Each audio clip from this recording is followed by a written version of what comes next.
Voilà pour ce documentaire signé Marie-Pierre Jory, un documentaire édifiant, presque inquiétant par certains côtés, en tout cas, qui appelle le débat. Alors justement, pour débattre autour de la table, nous avons Guillaume Malochet. Bonjour, vous êtes sociologue, vous êtes au Conservatoire national des arts et métiers et vous êtes l'auteur d'un rapport qui s'appelle « La prévention précoce entre acquis et controverses, quelle piste pour l'action publique ?» J'ai bien tout dit. Exactement. Si vous voulez d'autres titres, vous venez me voir et puis on pourra réfléchir à des choses plus concises. Alors, Jean-Pierre Rosenzweig, vous êtes juge pour enfants, président au tribunal de Bobigny. On ne vous présente plus, on ne présente plus vos ouvrages. Ça, c'est pas le dernier, mais il a beaucoup plu, notamment à vos enfants. Ça s'appelle « Pourquoi je suis devenu juge pour enfants », une belle collection qui donne un petit peu une ouverture sur des professions et des individus qui les pratiquent.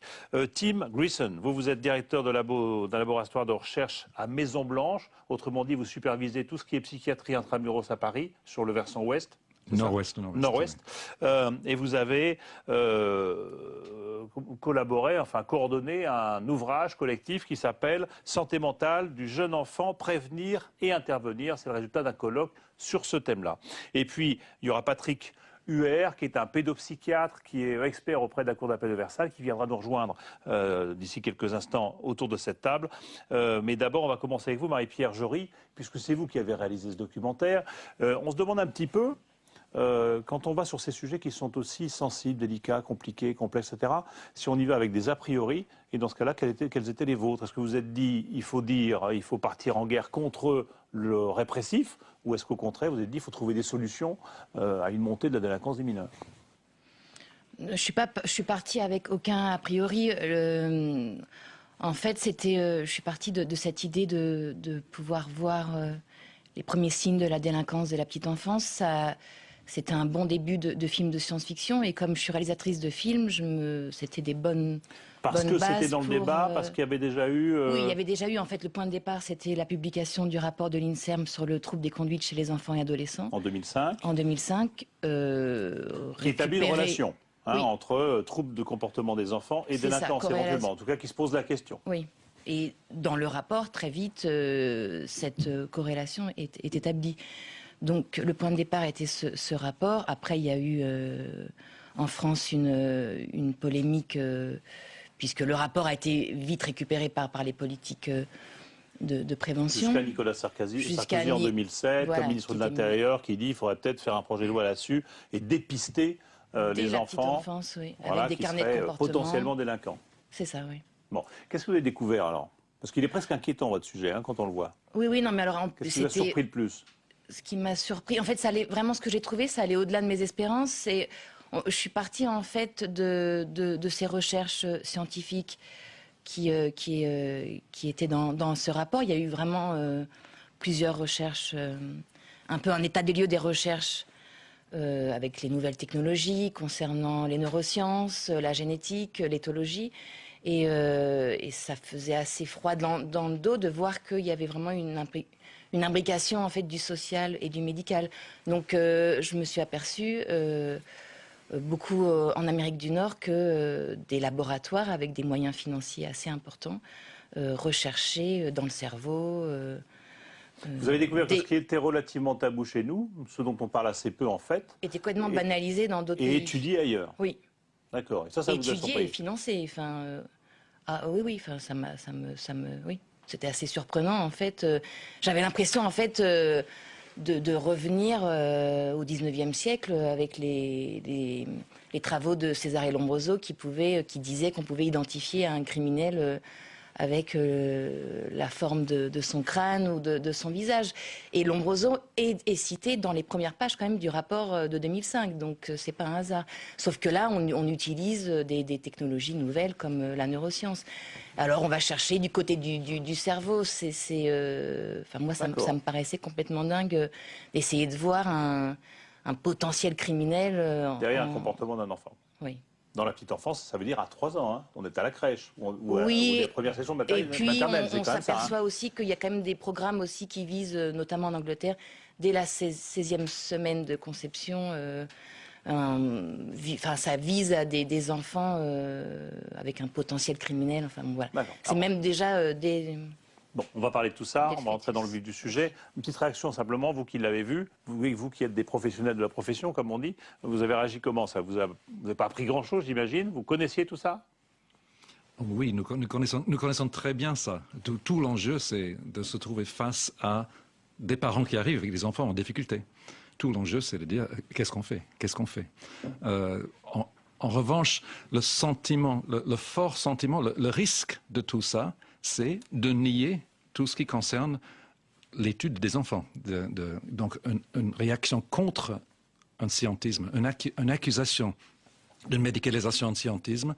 Le danger, c'est de dire il faut s'enfuir. Ça serait le seul danger que je verrais dans l'ouvrage. Dans les a priori potentiels ou possibles, ça serait effectivement sous prétexte qu'on ne va pas revenir en arrière sur cette science qui nous permettrait de détecter un criminel avant qu'il ne se soit révélé.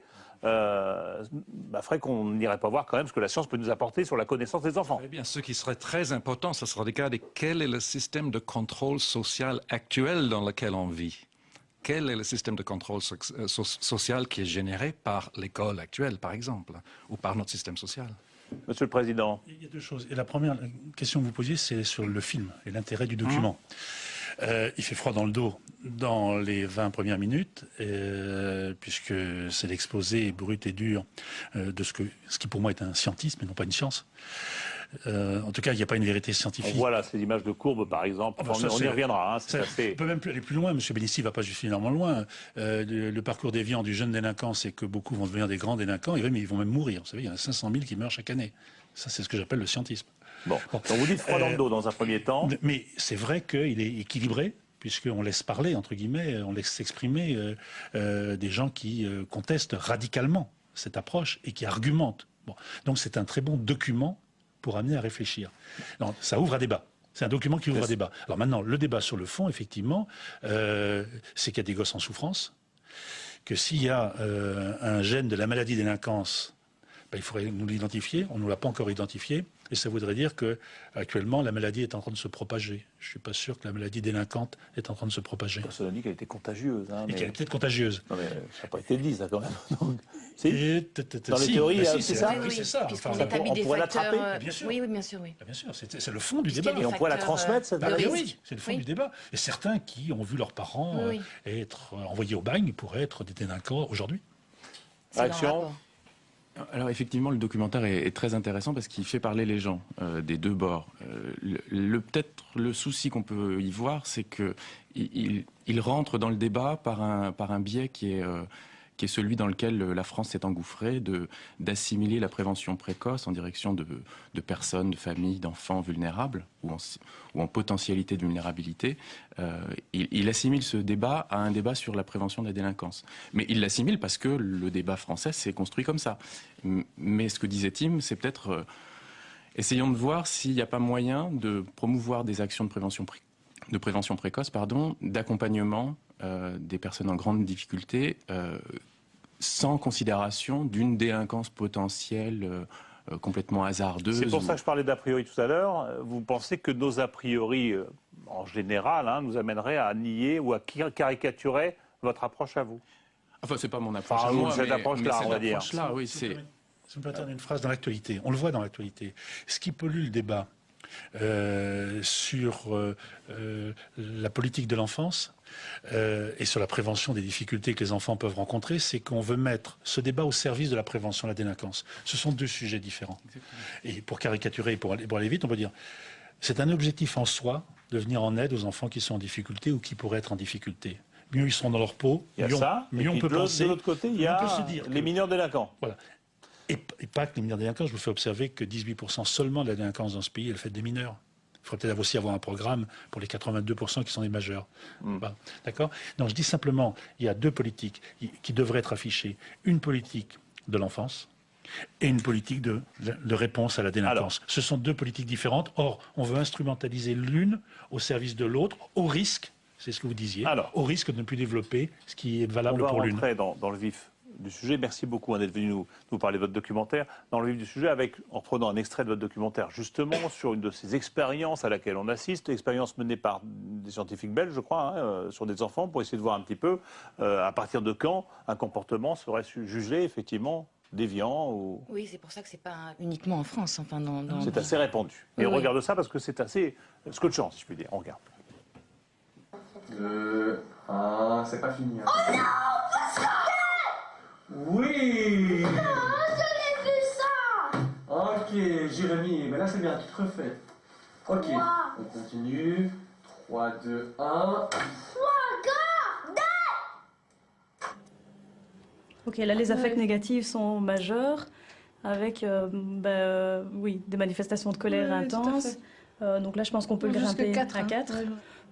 Qu'est-ce qui est normal quand on met un enfant en situation de frustration, puisque c'est le principe de ce jeu, on le frustre en truquant les cartes pour qu'il perde pendant un certain temps. 3, 2, 1.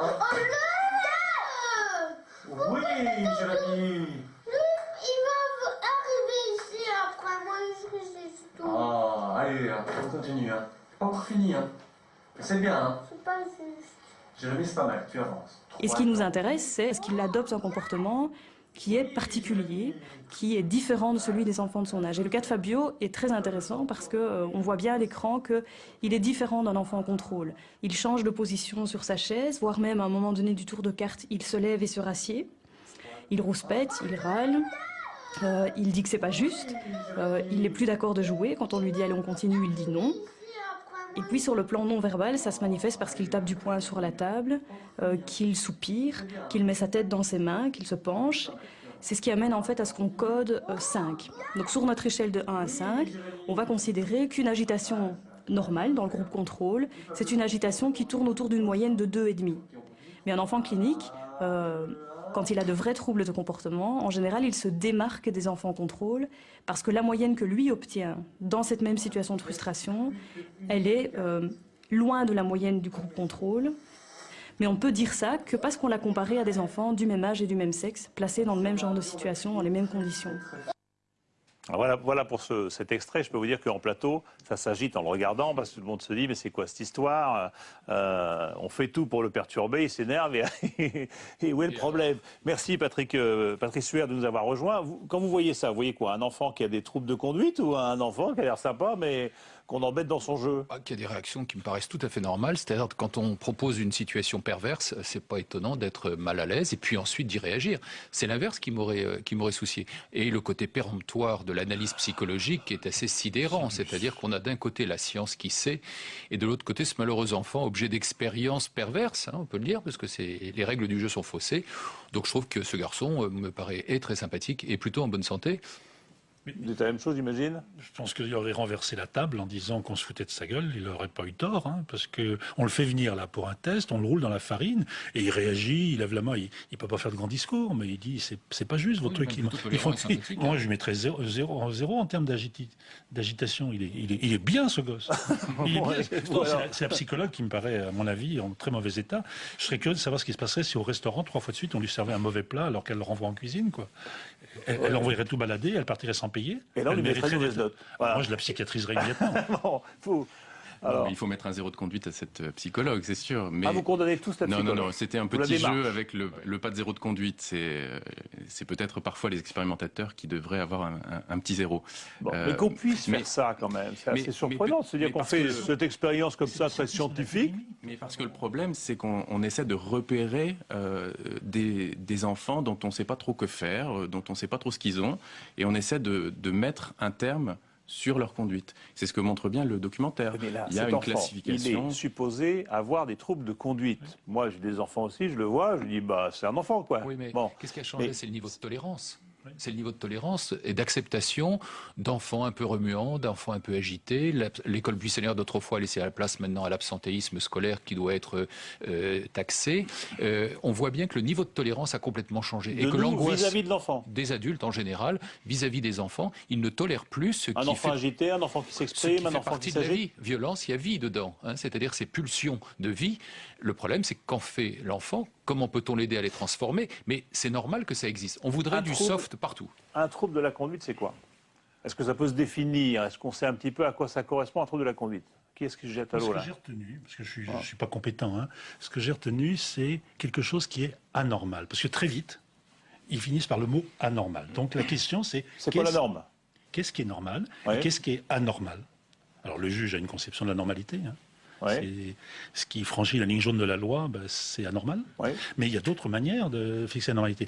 J'ai suivi de très près, à travers le film, la définition des troubles de conduite. Et quelqu'un le dit très bien pendant le film. Il y a une connotation, comment dire, psychologique énorme. On médicalise des concepts psychologiques. Ça veut dire une confusion des critères. Il y a une confusion énorme. Ce que j'appelle le scientisme. Par exemple. J'interromps M. Rosbeck. C'est un trouble des conduites.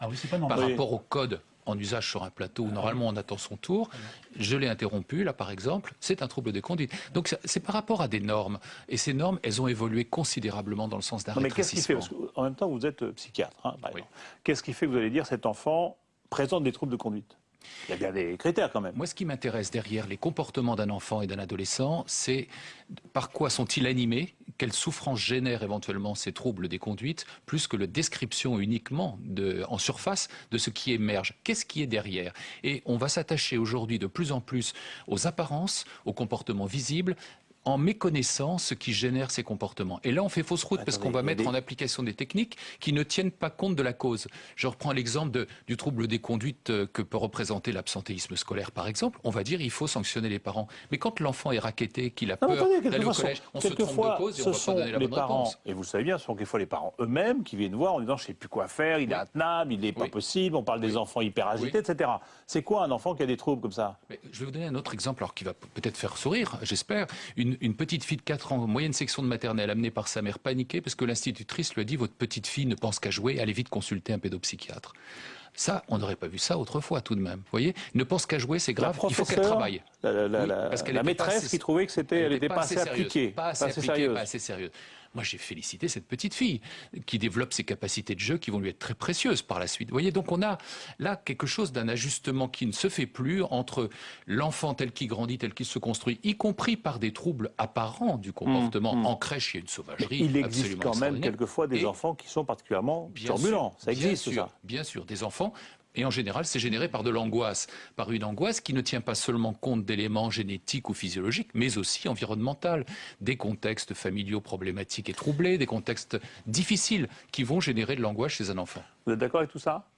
Quoi qu'il en soit, même le DSM-4 insiste sur le fait que c'est pathologique. Le DSM-4, c'est cette espèce de Bible qu'on voit dans le, dans le documentaire. La catégorisation des différentes maladies, des symptômes des maladies. Même le DSM-4 insiste qu'il faut que l'enfant soit en souffrance, c'est dès que ça lui fasse mal à lui-même, ou bien que ça fasse mal à autrui, pour définir la notion de pathologie. Ça veut dire que si effectivement il est agité, etc., il montre par là une souffrance qui lui est propre. C'est surtout ce qui se passe à l'intérieur de lui. Qu'il exprime de cette façon-là. Oui, c'est ça le trouble de comportement par définition. Deux grandes catégories pour simplifier, parce que c'est très compliqué. Il y a ceux des enfants qui présentent, ou adolescents, qui présentent des troubles du comportement transgressif ou autre, par exemple, ou agressif, qui éprouvent des sentiments de culpabilité, qui ne se sentent pas bien, bref, qui sont mus par une angoisse profonde, qui les amène à agir d'une manière telle que ce n'est pas celle qu'ils aimeraient avoir. Et donc, ils sont coincés. Et là, on a à les aider le plus précocement possible à sortir de cette impasse. Et puis, il y a ceux ils sont très rares, très minoritaires, qui sont dans les conduites plus perverses, c'est-à-dire qu'ils trouvent une certaine jubilation dans le fait de nuire à l'autre. Alors, deuxième extrait, on va voir un petit peu ce que dit le professeur Tremblay, qui est un Canadien, qui travaille sur ces questions-là et ce qu'il dit sur la façon dont ces troubles-là ou ce comportement-là peuvent évoluer à l'adolescence. On écoute. Les enfants naissent avec une propension à utiliser l'agression physique. Ils naissent capables de survivre dans la jungle. Plus on a des problèmes de comportement à l'âge de 3 ans, plus on est à risque d'avoir des problèmes de comportement à l'adolescence et à l'âge adulte. La capacité de prédiction est aussi forte, et dans certains cas plus forte, que notre capacité de prédire le cancer à partir du tabagisme. Alors, qu'est-ce qu'on dit là? On parle de prédiction. On dit, sur le comportement d'un enfant à 3 ans s'il est agité, on pourra se dire de façon quasiment certaine qu'il aura une adolescence agité aussi. Vous dites n'importe quoi, vous dites c'est n'importe quoi. Ben, on est là très bien dans l'illustration du scientisme le plus bête et le plus méchant, quoi. Le plus bête parce qu'on va dire qu'on a une capacité de prédiction, qu'on sait ce que va devenir un enfant. Sans considération de son environnement, sans considération des rencontres qu'il va faire, sans considération de ce qu'il a envie de devenir, de ce qu'il pourra devenir, de ce qu'il ne pourra pas devenir, etc. Et méchant, parce que du coup, on assigne un enfant, dès le plus jeune âge, à un destin. Bon, mais est-ce qu'il y a une prédisposition à être violent, perturbé, difficile, etc. Est-ce qu'il y a ça dans la biologie, dans son organisme, dans sa génétique? Est-ce qu'on a ces prédispositions-là? C'est ce que disent les gens à la fin du documentaire. Les neurosciences établissent une corrélation avec le fonctionnement de l'amygdale dans une situation de stress, etc. Mais la corrélation n'est pas causalité. C'est pas parce que j'ai acheté en même temps ma baguette de pain que M. Rosenzweig qu'il y a une causalité de j'ai dit à M. Rosenzweig que demain je devais acheter ma baguette de pain et qu'il devrait faire la même chose. Enfin, la corrélation, on est sur une coïncidence de faits. Mais une coïncidence n'est pas une causalité. Pas seulement, on l'a vu dans le débat il y a longtemps sur l'héroïne et le cannabis, où on disait l'escalade, vous savez, on commence par le cannabis et on va terminer avec l'héroïne. Évidemment, quand on regardait les héroïnomanes, je m'en suis occupé pendant longtemps, on trouvait presque toujours un usage de cannabis avant. Mais la prédiction en sens inverse n'est pas juste. Tous ceux qui ont gagné au loto avaient acheté un ticket, mais tous ceux qui achètent un ticket ne gagnent pas. Et je crois qu'on est là dans une manière d'approcher le problème où on glisse de l'intérêt et de l'utilité évidente de s'occuper des enfants tout petits quand ils présentent une souffrance à la prédiction qui est alors là une prétention incroyable. Alors, restons modestes. On n'en est pas encore là à se dire violence à 3 ans, délinquance à 15, hein. J'en suis pas là. Non, mais moi, on va y venir après. Mais là, pour l'instant, c'est simplement violence à 3 ans. Est-ce que c'est violence à 15 ou comportement difficile à l'adolescence? Tout dépend de ce qui s'est passé après l'âge de 3 ans. Deux remarques, me semble-t-il, de bon sens. La première, c'est que la vie est violence. La vie est violence. Et elle va mal se terminer, d'ailleurs. Elle va se terminer par la mort. Donc l'individu, tout individu sur toute la planète, hein, quel qu'il soit, quelle que soit sa culture, etc., va être amené à se battre pour survivre. Donc dire que génétiquement on est préparé à se battre dès le début, ça c'est pas une aberration. Mais non, c'est dans l'humanité avec un grand H que de devoir se battre pour survivre. On sait même d'ailleurs que certains à qui on pronostique des cancers à évolution très très rapide vont avoir des réminiscences extraordinaires. Bon. La deuxième chose, la culture vient contrebalancer la nature violente de l'individu. La culture et l'éducation. La culture et l'éducation. C'est d'ailleurs la critique qui est faite à l'étude de l'INSERM, hein, qui est un récollement de toute une série d'études qui ont été faites notamment aux États-Unis. Et ceux qui sont porteurs des sciences sociales et des sciences humaines disent « vous avez un petit peu négligé l'approche sciences humaines, sciences sociales, pour rester uniquement sur le médical. À supposer qu'il y a un chromosome de la violence, c'est ce que vous disiez, c'est pas inéluctable qu'on soit un homme violent demain si on a la culture, si on a l'éducation, si on a l'encadrement. Voilà. D'accord. Si tant est qu'il y ait un héritage génétique... Si tant est. Les neuroscientifiques sérieux ne soutiendront jamais ce que l'on peut voir dans certains propos de leurs homologues. Ils sont beaucoup plus nuancés et même une anomalie génétique ou une prédisposition génétique peut être tout à fait contrebalancée, rééquilibrée par des apports thérapeutiques, éducatifs et autres, et en particulier précocement. Mais soyons clairs, cette anomalie génétique ou prédisposition génétique, on l'a jamais établie. Jamais objectivée. Jamais trouvée. Elle n'existe pas aujourd'hui. C'est dit dans le film, ça a été dit par la réactrice. Alors, Lombroso pensait qu'en mesurant le périmètre des crânes, il pouvait définir l'homme criminel ou la femme criminelle. Cette idée reste très profonde. Une anecdote, mais qui est vraie. Hein. Dans les années 80, le président du Conseil des pupilles de l'État de Paris mesurait l'adoptabilité des enfants au périmètre de leur crâne. Donc cette idée n'a pas disparu. Non, ça continue, ça. Ça continue. Ça, c'est malheureux. Non, mais c'est intéressant. Non, mais il y a toujours l'idée, on va trouver une cause qui va expliquer l'ensemble des difficultés qui se présentent. C'est rassurant. Ce serait fantastique. On pourrait cadrer dans un premier temps. On va venir sur les questions. On va venir sur les questions de délinquance maintenant. Je voudrais juste pour en finir avec parce que les parents qui s'interrogent parce qu'ils ont un enfant qui est perturbé, qui est agité, qui est à la crèche, qui tape sur de ses petits copains, etc. Qu'est-ce qu'il faut en conclure? Qu'est-ce qu'on fait? Qu'est-ce qu'on dit? Dès que les parents s'inquiètent ou s'interrogent, je suis pour favoriser une consultation qui va leur permettre d'évoquer ce qui les inquiète et de les rassurer le cas échéant, dans la plupart des situations d'ailleurs. Mais si par hasard, parce que les parents ne se trompent pas toujours quand ils sont inquiets, il y a un motif d'aide, qu'elle soit thérapeutique ou autre, eh bien tant mieux, on pourra intervenir le plus tôt possible. Donc les parents qui s'inquiètent, qu'ils consultent, qu'ils demandent un avis. Il n'y a pas de honte à ça, il ne faut pas se dire mon enfant va... Non, à condition qu'ils ne le demandent pas à des gens qui ont la réponse avant même de connaître la question. En revanche, il serait quand même intéressant à un moment donné de réfléchir un peu en amont de tout ce qui concerne. Est-ce qu'on attend jusqu'à ce que le parent soit suffisamment inquiet d'aller voir un psy? Est-ce qu'on ne peut pas dépister précisément... Non, pas dépister. Repérer, anticiper. Non, créer un débat autour des enfants, avec les familles, beaucoup plus tôt, pour précisément éviter que les situations se pourrissent. C'est ce que fait beaucoup la PMI, par exemple, tous ces intervenants de la première enfance qui ont un rôle tout à fait précieux en France. On a la chance d'avoir un dispositif de repérage des difficultés et d'orientation éventuellement vers des soins pour ceux qui en relèvent. Alors, on va parler maintenant de violence dans l'enfance, délinquance par la suite et dans l'adolescence, avec ce troisième extrait du documentaire. Là, c'est un chercheur, un scientifique qui, lui, s'inquiète ou est quasiment au trait de penser qu'on puisse imaginer qu'il y ait une sorte de déterminisme génétique dans cette affaire. Avant les neurosciences, ça a été le cas de la génétique. Et dans les meilleurs journaux scientifiques du monde, on décrivait, on annonçait l'identification du gène de la violence, du gène de l'homosexualité, du gène de la fidélité amoureuse. Il y a même eu des gènes de la propension à avoir une foi religieuse. Et donc, ça paraissait extraordinaire. Enfin, un comportement complexe que, d'une certaine façon, si on suit ces travaux, on pouvait détecter dès la première cellule œuf fécondé, quand un spermatozoïde pénètre dans l'ovule. Voilà, la foi religieuse est déjà là, la fidélité ou l'infidélité amoureuse est déjà là.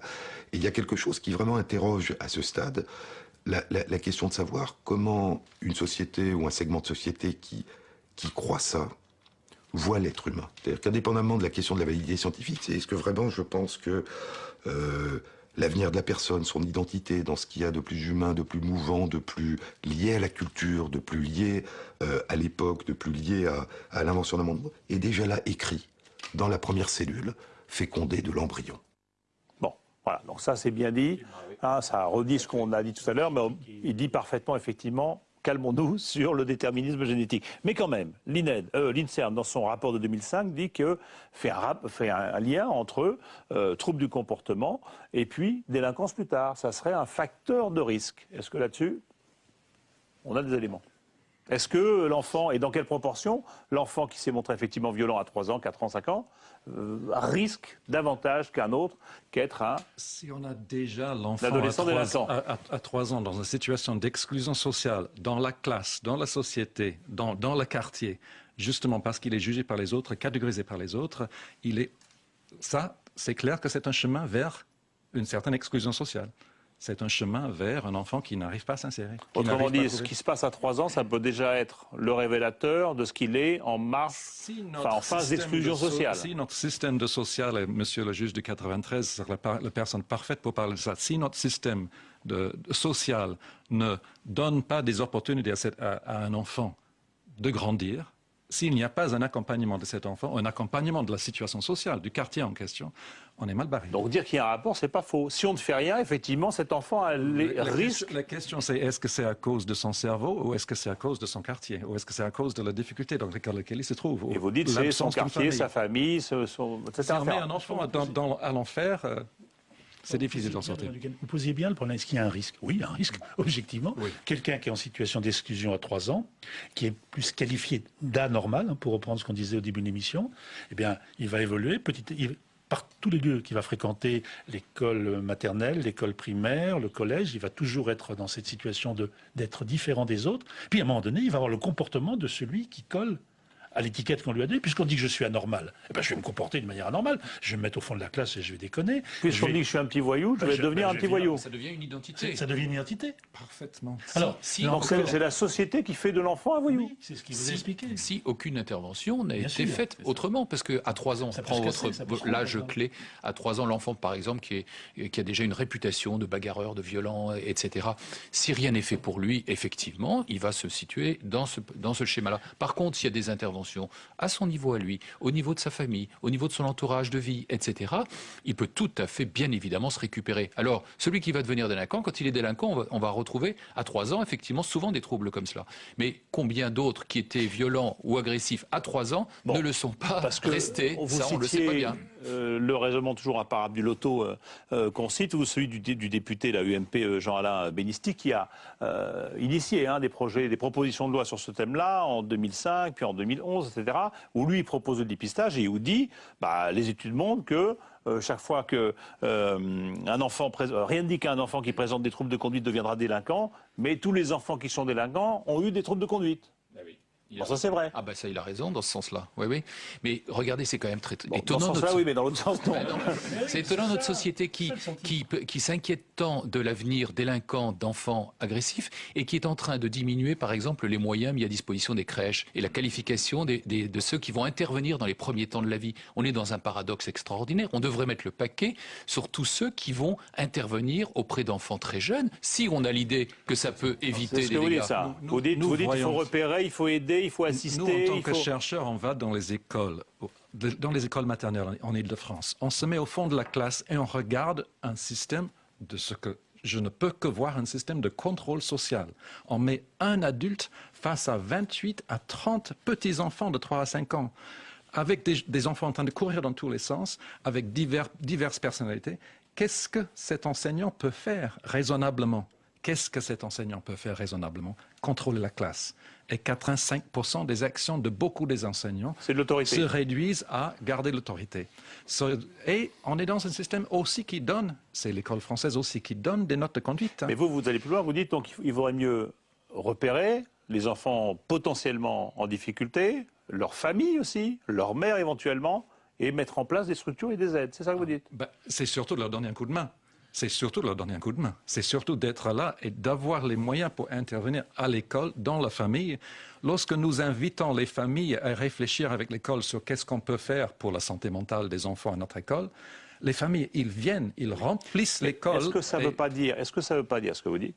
Un petit peu ce que dit le député, un petit peu ce que proposait Nicolas Sarkozy, c'est-à-dire repérons ces enfants de l'école qui sont en voie de marginalisation ou de dérapage pour essayer de les récupérer et de corriger le tir tout de suite. À la limite, c'est ça aussi. S'occuper des enfants qui vont mal, oui, ça c'est une bonne idée. Exactement. C'est une bonne idée. S'occuper des enfants. Vous êtes allé proposer ça à Sarkozy? Non. Oui, mais au bon sens du terme. L'analyse est la suivante, c'est qu'il y a un tas d'enfants qui sont en situation difficile et qu'on va, entre guillemets, repérer trop tard. On va venir les aider trop tard. Pourquoi? Parce que les gens sont défiants par rapport à l'action sociale. Les gens qui sont vraiment en difficulté ne vont plus vers les services sociaux. Oui. Il faut donc que les services sociaux aillent vers les gens en difficulté. Il y a 2 grands carrefours. C'était le discours que nous tenions déjà en 80 sur l'enfance maltraitée. Il y a 2 grands carrefours par lesquels passent tous les enfants de France, quasiment tous les enfants de France. Le médecin, soit public, soit privé, donc le médecin privé, soit l'hôpital, soit l'école. C'est dans ces lieux-là où il faut mettre des palpeurs sociaux, c'est-à-dire une offre d'aide sociale. Quel est le secteur sinistré? Là encore, ce n'est pas d'aujourd'hui. 1976, le rapport du Conseil économique et social, le rapport Beaupère. Les 3 maillons sinistrés de la protection de l'enfance, c'est la santé scolaire, le service social scolaire et la psychiatrie infantile. Il faut donc faire un effort pour remettre du social à l'école. On l'a fait au niveau du collège, un tout petit peu au niveau du lycée. On ne l'a pas fait dans le primaire. Dans quasiment toutes les écoles primaires de France, notamment Seine-Saint-Denis, il n'y a pas un seul travailleur social. Il y a des gosses qui sont porteurs de leur souffrance par leur comportement, par leurs cris, par leur attitude. Et c'est là... Alors, effectivement, je suis allé dire un jour, mais en étant cohérent, ça a été dévié ensuite. Il ne s'agit pas de venir repérer les gosses, ce qui pourrait être délinquant pour mesurer le périmètre du crâne. Il s'agit de leur offrir une aide à eux et à leur panier. Et qui peut le faire sinon des enseignants et les services sociaux auprès des enseignants? Oui, il faut mettre du social à l'école. Je vais caricaturer. Donc, on a mis des préservatifs à l'école.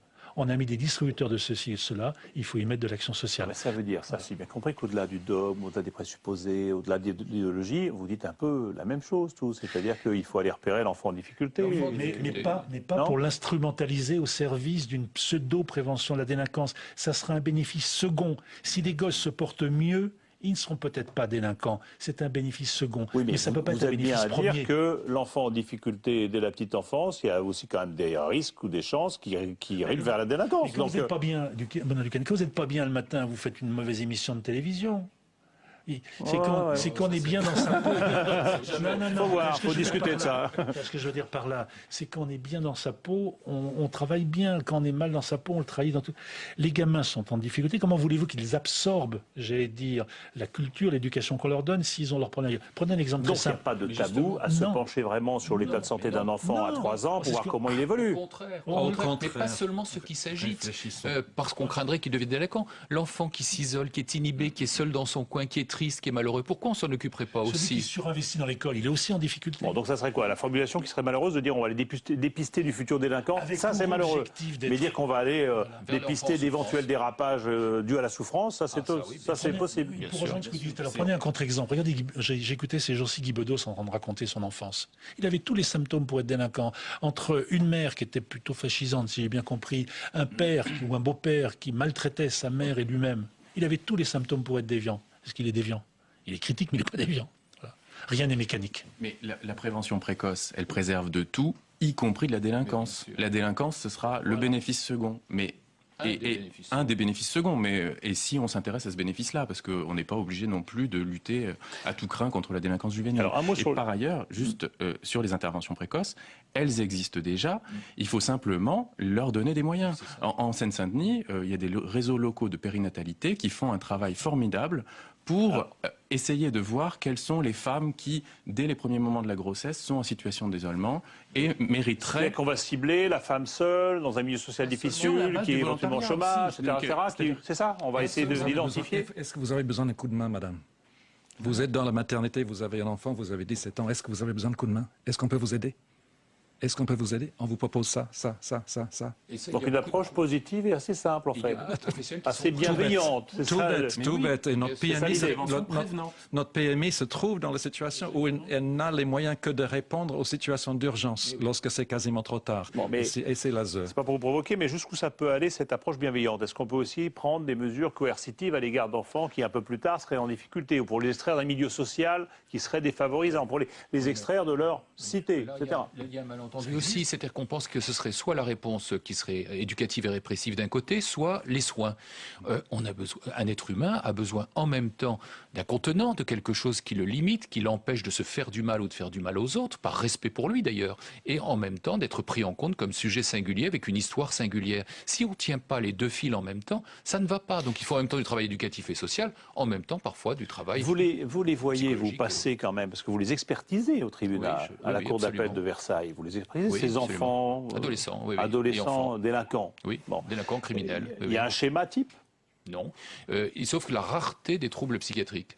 Derrière ces troubles comportementaux, j'ai dû en voir à peu près 1500 là, depuis que j'ai commencé. L'évolution sociale, etc. Alors là, on voit bien le parcours, mais dans le sens inverse, de marginalisation progressive, d'effets d'identité plaqués sur ce jeune au fur et à mesure, la réputation dont il est l'objet, et comment il s'inscrit là-dedans, parce qu'on ne lui offre pas d'autres ouvertures, et qu'il n'a pas pu rencontrer sur son chemin des ouvertures. Comment ils réagissent quand vous prenez un petit peu de temps pour les écouter? Eh bien, moi, ce qui me frappe toujours et qui fait que ça continue de me passionner, ce travail-là, c'est qu'on a affaire à des jeunes qui sont réputés ne pas utiliser le langage verbal, d'être dans l'acte.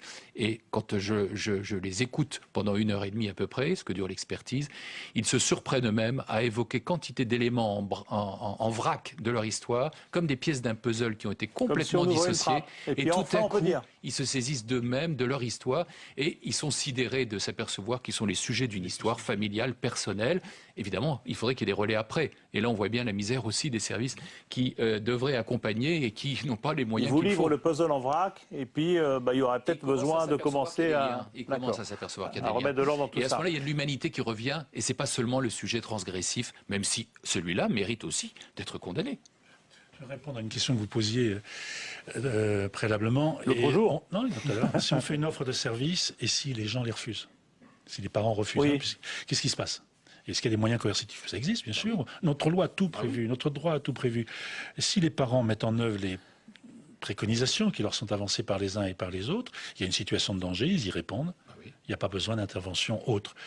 Si on leur fait les préconisations, ou si les préconisations qu'on avance touchent leurs limites pour des raisons X, Y ou Z, on peut saisir le tribunal pour enfants. Et le tribunal pour enfants, une nouvelle fois, va tenter de convaincre la famille de faire telle chose ou telle chose. Et si jamais On n'arrive pas à les convaincre d'autorité. Enlever un enfant, alors après, enlever l'autorité de ses parents, etc. Mais physiquement, on peut confier l'enfant à quelqu'un d'autre. Pour autant, on ne rompt pas le lien entre parents et enfants. Parce qu'après, c'est un autre problème que de travailler sur ce lien. Vous êtes Rien chez n'est le définitif. juge et chez le psychiatre. C'est trop tard. C'est trop tard lorsque vous êtes chez eux. Il s'agit... Non, c'est bien. Mais il y a des étapes préalables, c'est ça que vous voulez dire. Et vous dites on ne fait pas suffisamment en amont. Impérativement investir beaucoup plus dans la petite enfance, dès la maternité jusqu'à la maternelle. Impérativement investir plus de moyens, plus de présence d'adultes, plus de présence de la société en général. Notre école exclut les parents. Ils n'y sont pas dans la journée. Cette approche-là qui fait un petit peu peur aux gens en disant l'État va venir se mêler de l'éducation de mon enfant, il va être intrusif, il va y avoir... Le quartier, les parents, les gens qui y sont, qu'on crée un débat autour de l'enfance avec les gens qui sont concernés, dans le lieu qui est dans les lieux de la petite enfance. Mais excusez-moi, mais les parents souvent ils disent attendez, c'est mon enfant, c'est moi qui l'élève, c'est avec mes méthodes. Et en même temps, ils viennent demander de l'aide. Ah non, non, non. Et lorsque nous, on leur demande dans l'école, on rassemble les parents, on dit de quoi vous voulez parler, ils listent des choses qu'ils veulent parler sur la santé mentale. Ils ont leurs inquiétudes, ils ont je fais ça avec mon enfant, qu'est-ce qu'il faut que je fasse lorsque mon enfant fait ça? Il dort mal, je fais ça, je le punis, est-ce que j'ai le droit de punir? Toutes ces questions-là, qu'on les pose à l'école entre parents, avec les enseignants et aussi avec les enfants. Qu'on se les pose très tôt, qu'il y ait une démocratisation et non pas une pathologisation ni une criminalisation. Se dire que l'éducation de l'enfant, c'est un peu l'affaire de tous, qu'on peut être un parent maladroit et qu'on peut avoir besoin d'aide, enfin tout ça, il faut le dédramatiser et dire que... C'est ça? Mais il y a aussi des responsabilités publiques. C'est-à-dire c'est le rôle de la puissance publique, d'État ou local, d'organiser ce débat, ce dialogue et cette prestation de service. Je vais vous poser une question, Mme Duquesne. Quel est actuellement le ministre de l'Enfance? Quel est le ministre de la Famille? Alors ça, je ne sais plus. Non, je sais plus. Ça, il n'y en a pas. Ça ne marchait pas. Ah, d'accord. Il n'y en a pas. Il n'y a plus de ministre de l'Enfance, il n'y a plus de ministre de la Famille. Ça devrait être la priorité nationale. Alors ça devrait être la priorité nationale. Priorité nationale. Il y a la recherche, la formation et l'enfance, la petite enfance en particulier. Priorité nationale. Ce que je veux dire par là, c'est qu'il faut des politiques publiques qui s'appuient sur le réseau territorial, sur le réseau associatif. Avoir un ministre pour, c'est forcément le gage extraordinaire de... En tout cas, c'est pas ça qui va coaliser les actions. Je prends un exemple très très concret. Très concret, on ne va pas le débattre. Actuellement, il y a 2 500 000 gosses qui sont élevés par un parent une personne qui n'est pas son parent biologique. C'est le problème du statut des beaux-pères et des belles-mères. Il n'y a pas de ministère de l'Enfance, il n'y a pas de ministère de la Famille. Qui va être porteur du fait qu'il faut instituer des adultes qui élèvent un gosse qui n'est pas le sien en parent? Voilà. Pour vous répondre dans ce lieu-ci, qui est le Sénat, de l'importance de la loi. Ça ne suffit pas. Alors, on me dit à l'oreillette qu'en fait, c'est Roselyne Bachelot, ministre de la Solidarité nationale, qui a récupéré ça. Oui, elle l'a récupéré. Elle l'a récupéré. Mais c'est ces dossiers-là. Le projecteur n'est pas fixé là-dessus. Ça veut dire que l'enfance et la famille ne sont pas des objets de politique nationale. C'est ça que je veux dire. D'accord. Bon, en tout cas, moi j'entends qu'il ne faut pas s'affoler sur une dérive, sur un capital génétique qui ferait que de façon irrémédiable, on serait destiné à être délinquant. Il ne faut pas s'affoler quand son enfant est un peu agité, mais qu'il faut aussi avoir l'humilité de se dire que ça ne s'improvise pas d'être parent, qu'on peut aussi avoir le besoin, l'aide des autres, qu'on peut... la collectivité est là pour ça, pour vous aider à arriver à mener à bien l'éducation d'un enfant. Et que c'est agréable de se débattre de comment élever un enfant avec ses voisins, avec les gens de l'école. C'est agréable. Les gens s'amusent. Ils restent jusqu'à 23 h du soir en train de se taper dessus. Non. En train de se partager les différents points de vue, en train de découvrir que des gens ont des opinions différentes. Et donc ce fameux débat dont on parlait sur ce dépistage précoce de la délinquance... En même temps, il y a quand même des gosses qui sont en difficulté. Oui, Foin d'angélisme quand même. Et puis foin de mettre de côté, il ne faut pas jeter non plus à la poubelle comme ça les neurosciences. Les neuroscientifiques sérieux font un travail beaucoup plus modeste, beaucoup plus prudent. Ils sont loin des affirmations péremptoires comme on en a entendu un certain nombre dans ce document. Merci beaucoup. Merci à tous d'être venus nous expliquer un petit peu où on en était sur cette réflexion sur l'enfant, sur le jeune enfant, le trublion et éventuellement ce trublion qui peut devenir un sauvageon. On ne sait pas. Bon, c'est à voir. Voilà. C'est Catherine Dolto. Bon, merci beaucoup. Merci à tous. Merci à Cécile Sixou qui a préparé ce débat. Évidemment, vous disposez de notre site internet pour nous faire part de vos critiques et de vos suggestions. La semaine prochaine, il y aura un débat sur l'Irak et je vous laisse bien sûr sur Public Sénat.